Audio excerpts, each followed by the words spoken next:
So I now come to our guest speaker, and I'd like to introduce Kevin Martel. Kevin currently lives in Georgetown and spends a lot of time north of Owen Sound at his farm, where he currently is right now, actually, looking after his partner of 30 years. Kevin credits his faith in spiritualism for providing strength and patience in dealing with his partner's ongoing health issues due to a severe car accident 16 years ago. Kevin became a member of the Spiritualist Church of Burlington over a decade ago after his first heart attack and near-death experience 15 years ago. He started searching for answers to questions about what he experienced in this event.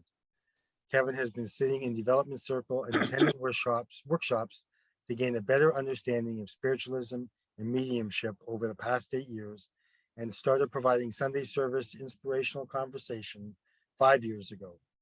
Kevin is currently working towards becoming a minister with the Spiritualist Church of Canada and looks forward to working with Spirit for many more years. And in fact, I believe he's very close to becoming that minister, but I'll leave that for him to discuss. And ladies and gentlemen, I give you Kevin Martel. Good morning. Thank you. I'd like to thank the Healing Spirit for inviting me here today to share my thoughts with you. I know I usually take the time to thank the congregation last. However, this morning, I'd like to thank you for taking your time out of your Sunday to be with us.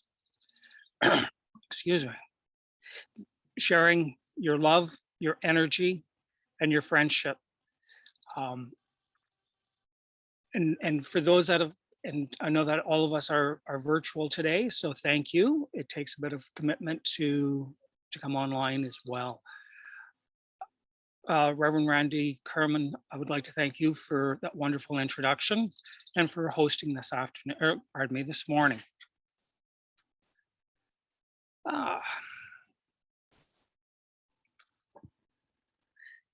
As I was thinking about the conversation I was to have with you today, I was thinking about an exercise that one of our leaders in our developmental services circles does.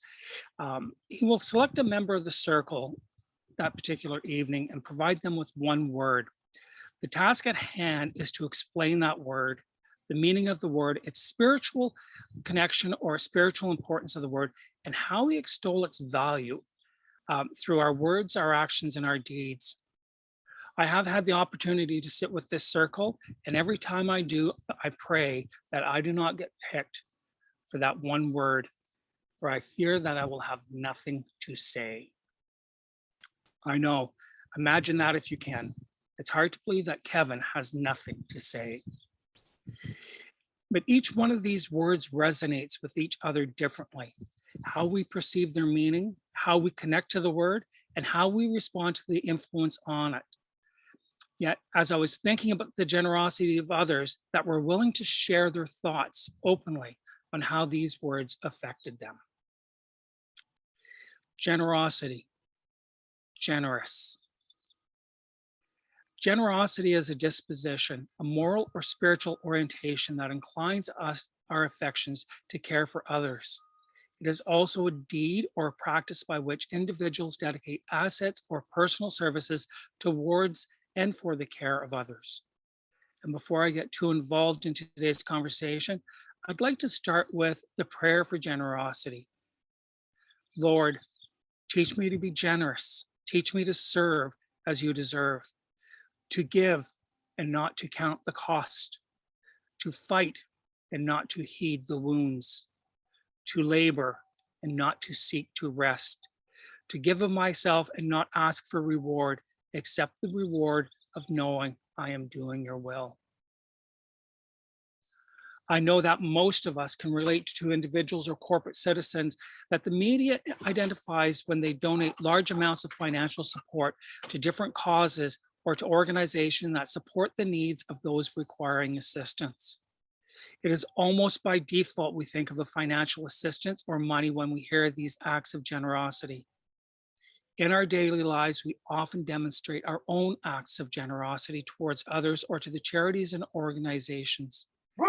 How often have you been in a retail setting, whether it be a big box store or where you purchase your adult wobbly pops and adult grape juice? The cashier will ask if you're willing to donate to a specific cause. In that moment, we assess the needs of the organization receiving the benefits of our generosity. Is it a long-term need, or are those needs more immediate? And more importantly, do they align with our own morals, values, and financial stability? What about the homeless youth that are soliciting funds, looking for bus fare or money for food? We all make a judgment call to either pass by or to reach into the cup holder where we toss the change from our Tim's drive-through and hand it over in order to provide the assistance for their immediate needs. And think about it. Every Sunday, most churches or societies ask for your generous contributions to provide financial support to keep their doors open. The members of the congregation recognize the long-term needs of the organizations and willingly contribute to that said organization. Even as today's inflation makes it harder on our household budgets, we make that decision to find a way. Think of the last time that you were the recipient of an act of generosity or kindness. How did it make you feel? Did it brighten up your day? Did you talk to someone about it? And did it inspire you to pass on this act of kindness or generosity to someone else? We cannot receive an act of generosity and not be positively impacted. Even the smallest acts of generosity make a difference. It affects the receiver, the giver, and anyone that witnesses the exchange or becomes aware of the exchange later. Chances are, when you think about the most recent event when you were the recipient of an act of generosity, it was not monetary or financial in nature. There are 6 other forms of generosity that we need to be aware of: thoughts, words, time, material things and assets, influence, and attention. My whole life, I've been very lucky to have been surrounded by very generous people. I really think that the greatest influence I have regarding my own generosity came from my mother. She would often remind us that we may not have the financial means to be generous, to support others. There were other ways to be generous. We had time to volunteer. We had material items that could be donated. And in my mom's case, her most common currencies were her thoughts. Mom was by nature a glass half full type of personality. She could see the benefits where I might see the downfall or the challenge. To give you an example, we'd be having dinner, and as they poured the wine, I'd complain, "What's with this? I only got half a glass." And Mom would say something like, "Oh, think about it, sweetie. Now you can open up another bottle of wine without being judged." And for those of you who know me, know my mom didn't drink, so she was going to judge me anyway. As I think back, I smile thinking about the challenges that we faced and how Mom would immediately voice the positive aspect of the benefits we now got to look forward to and enjoy. One of the things that my mom did for me, and for those of you who know me really well, know that I've had a very troubled past. And during my teenage years, I was angry. I felt alone, and I was mad at the world. And Mom sat me down one day and she reminded me, she said, "Even though your years on swim team hurt you, think about the benefits that you had. Think about when you taught the youth that lived with developmental issues, physical and mental." And I loved that time I spent in the pool with those youth. And that time when I was fighting for funding to be maintained for programs for our developmentally challenged youth, I fought with a different vigor because I understood the importance of those programs. Generosity of my mother's wisdom came back to me. And as a child growing up, my mom's actions and deeds had a great influence on my own understanding of generosity, an understanding that time spent working with different organizations to assist the organization achieve their goals, would have a positive impact with individuals that would require assistance and help from that said organization. It was not a requirement of my mom to be personally aware of those benefits to others. She got satisfaction, joy, just knowing her time was enough to make a difference and to have a benefit and be beneficial to others. Her warmth, her laughter, and her ability to be attentive to the needs of others had a positive impact on the people she encountered throughout the day. Mom had left a legacy of kindness and generosity, and monetarily, it rarely cost her much. I came across a statement in a very unlikely place, I might add, that truly reflected what I was thinking. I just wasn't sure how to express it, but the Trinity Family Wealth Advisors had written, I have never met a generous person who stopped being generous. However, I regularly see generous people becoming more and more generous because it brings them joy and fulfillment. Generous living is an exceptional, wealthy way to live. I learned as a child, wealth is not measured by your financial stability or the monetary value of your possessions, but by the relationships you have with others, family, and friends that support you unconditionally. The positivity that you expel outwards towards others and the positive energy you receive as well. Your willingness to be of service to others, giving of your resources, as well as being open and willing to receive. Everyone that is connected with generosity wins, the recipient, the giver, and everyone else that becomes aware of it. I'm going to come back to this a little later and introduce a different philosophy on the importance of the giver and the receiver. I want to speak briefly on Buddhism's perfection of generosity. But in the meantime, I want to talk about the multi-generations that can benefit from our own generosity, our actions, our deeds, and our thoughts. We often discuss how our parents' generation worked hard so that our generation would have the best possible life we could. Once again, we often default to the monetary aspect of life. We often neglect to think about our attitudes, our thoughts, our influence, and the attention we provide to others. The greatest way to instill our vision and values to our children or our grandchildren is through our stories. Everyone is interested in a good story. And the best communicators use stories and anecdotes because they are interesting, captivating, and remembered. I'm sure most of us will remember stories our grandparents or even our parents told us when we were young, stories of the struggles and hardships they faced as a family and as a community.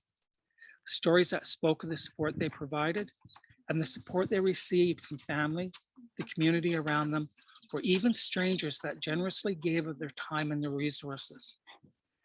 Few things will have as big of an impact on our family as stories and how we engage in generosity.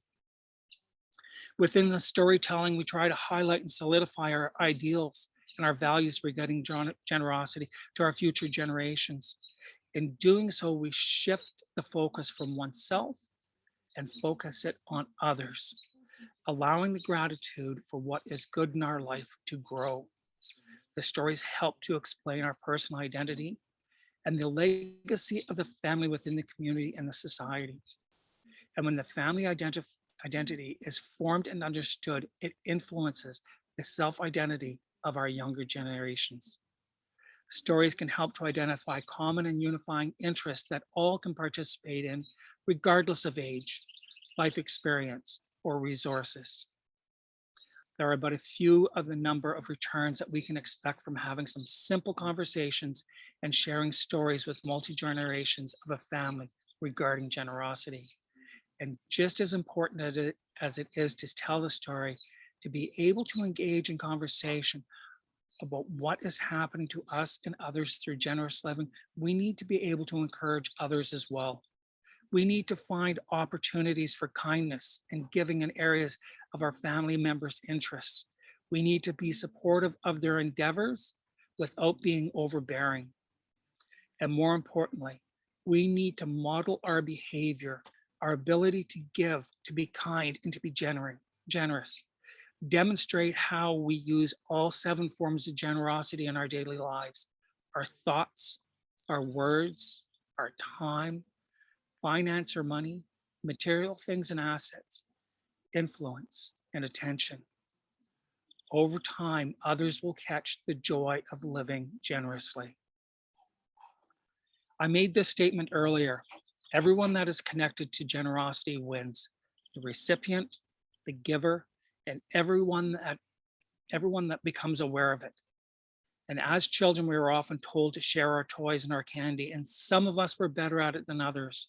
But even as adults, generosity is not that all, sometimes not always comes naturally or easily. Trips on that one. We often feel that if we give away our precious possessions, we'll have nothing left to enjoy. Buddha taught that generosity is an incredible practice that not only directly benefits others, but brings us great joy and satisfaction. Giving is essential to Buddhism, and giving includes charity or giving material help to people in want. It also includes giving spiritual guidance to those who seek it and loving guidance to all who need it. One's motivation for giving to others is at least as important as what is given. Giving with pure motivation is called the Dana Paramita. A collection of texts in the Sutta Pitaka lists a number of motivations for giving. Impure motivations include shame, intimidation, giving to receive favor or reward, or giving to feel good about oneself. Buddha taught that we give to others without expectation of reward. We give without attaching to either the gift or the recipient. And just as important as giving is the importance of receiving. There is no giving without receiving. Therefore, one is not possible without the other. Giving and receiving with this understanding is the perfection of generosity. But as long as we are sorting ourselves into givers and receivers, losses and gains, we are still falling short of the Dana Paramita. When giving is perfect, there is no loss and no gain. In Japan, when the monks carry out traditional alms begging, they wear straw hats that partially obscure their faces. The hat also prevents them from seeing the faces of those that are giving the alms. No giver, no receiver. This is pure giving. And as I wrap up today's conversation, try to remember that generous living has many forms, but all forms have a great upside for everyone involved. When we share our stories of generosity with family and friends, there are many, many benefits. These conversations can literally change our futures through inspiration, commitment, and hope. Here's to a generous life. Thank you. Thank you so much, Kevin. Wow, wonderful. I've given a lecture about receiving. I think that we grow up being taught to give, to share and give and give and give, but there isn't as much effort given on learning how to receive. And I'll just finish with, quite often people say, oh, you shouldn't have, when somebody does something for them or gives them something. And that actually diminishes the ability of the person to give. And we should just sometimes simply say thanks. So for your wonderful words today, I'd like to say thanks. You're welcome. Okay, just a couple of things to